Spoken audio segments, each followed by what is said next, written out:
John Steenhuisen, leader of the Democratic Alliance, longtime MP and now a national minister in South Africa's Government of National Unity, is facing one of the most damaging personal scandals of his career.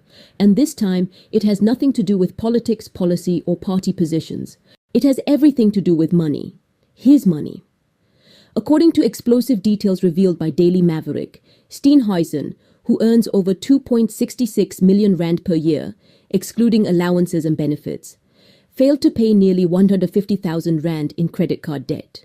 The situation got so serious that the bank had no choice but to drag him to court and secure a formal default judgment against him.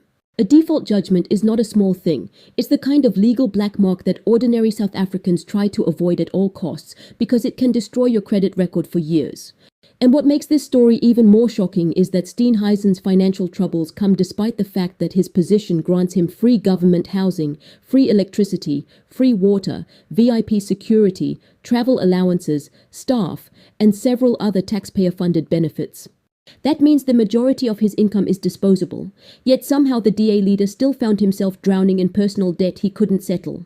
But the controversy doesn't end with the legal judgment. Reports also reveal that the DA revoked Steenhuisen's party credit card earlier this year because the transactions under his name could not be properly reconciled. In other words, the party's internal accountants allegedly struggled to understand or match the spending to official party activities. For a political party that prides itself on clean governance and financial discipline, this revelation has sparked outrage, both inside and outside the DA. The timing could not be worse.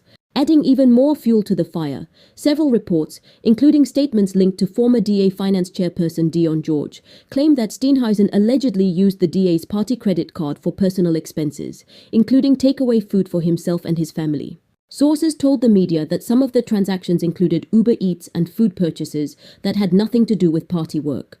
This accusation is particularly embarrassing for Steenhuisen, since it suggests he may have been using political funds for everyday household spending, something the DA has publicly criticized other parties for.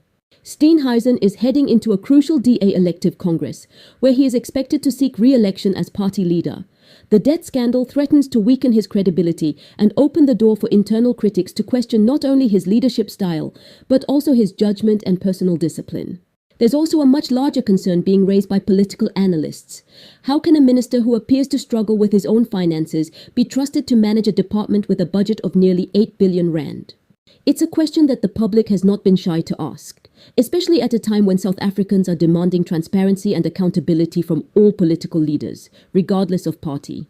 This scandal also lands at a moment when the DA has been publicly attacking other politicians over alleged financial mismanagement. Just recently, the party tried to smear Tshwane's executive mayor, Dr. Nasipi Moya, by claiming she owed money to the municipality, a claim that turned out to be false. Now, critics are pointing out the hypocrisy. The DA was quick to accuse others, yet its own leader was silently battling a financial crisis that escalated all the way to the courts, and the accusations of hypocrisy don't stop there.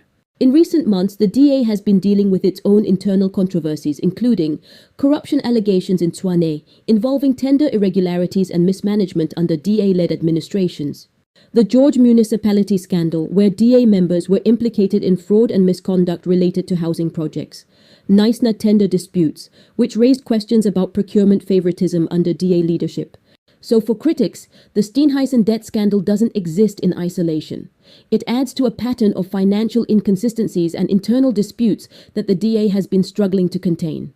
Inside the DA, frustration is reportedly brewing as Steenhuisen's judgment is once again questioned, especially after his controversial decision to remove Deon George from cabinet.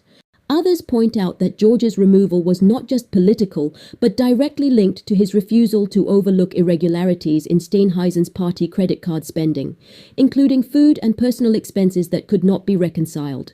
This has intensified accusations of hypocrisy within the DA, particularly because the party has repeatedly attacked the ANC for financial mismanagement. Now, senior figures are concerned that Steenhuisen's own conduct may undermine the party's credibility at a time when internal unity is already fragile. Some insiders say the debt scandal has deepened pre-existing divisions and could influence upcoming leadership decisions.